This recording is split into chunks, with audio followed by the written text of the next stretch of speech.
দেখুন, কোর্টের কাজ করানোর সময় কখনো সস্তার চক্করে কোনো ক্লার্ক বা মুহুরি বা যারা মানে ওই একটু আধটু কোর্টের কাজকর্ম জানে তাদেরকে দিয়ে কাজ করাতে যাবেন না।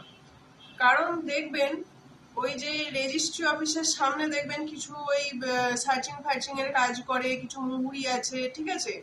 ওরা অনেক সময় মানে ডিড রেজিস্ট্রি করে দেয়, ঠিক আছে। মানে ডিড রেজিস্ট্রি মানে কি ড্রাফটিং ফাফটিং সব করে দেবে।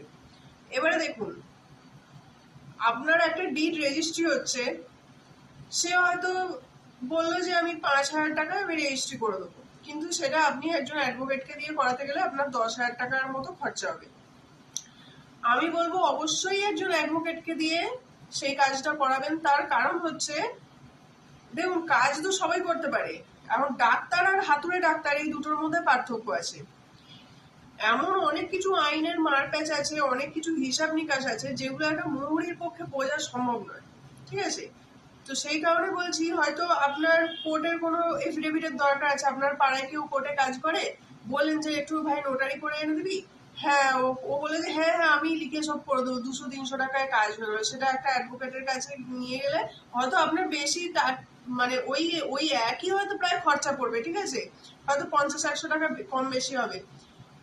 কিন্তু সবসময় আমি বলবো যে কোনো অ্যাডভোকেটের কাছ থেকে করান। এই নয় যে আপনাকে বিশাল বড় অ্যাডভোকেটের কাছে যেতে হবে যারা বিশাল হাইফাই চার্জ নেয়, মানে খুব সিনিয়র এরকম কোনো অ্যাডভোকেটের কাছে যেতে হবে, এটা কখনো দরকার নেই।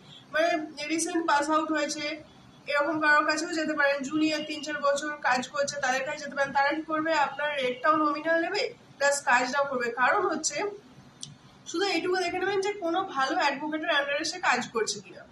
একজন যেটা ডাক্তারদের ক্ষেত্রে হয়, একজন জুনিয়র ডাক্তার যদি একজন সিনিয়র ভালো ডাক্তারের আন্ডারে থাকে তাহলে সে একজনের ইনস্ট্রাকশনে কাজ করছে, মানে সে ভুলভাল চিকিৎসা করবে না। যখনই সে আটকাবে কোনো জায়গায়, সে সিনিয়র ডাক্তারের কাছ থেকে তার পরামর্শ নেবে।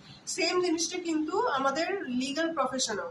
আমি ধরুন যদি কোনো জায়গায় আটকে যাই, আমার তো 10 বছরের বেশি প্র্যাকটিস হয়ে গেল, কিন্তু ধরুন মানে যখন আমি একদম জুনিয়র ছিলাম তখন তো আমি একজন সিনিয়রের আন্ডারে কাজ করতাম।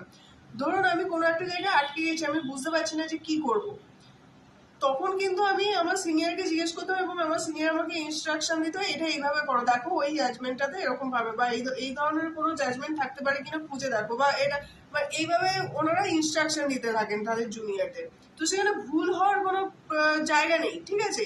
এবং সেই কাজটা আপনার একটা মানে ভালোভাবে কাজটা হবে।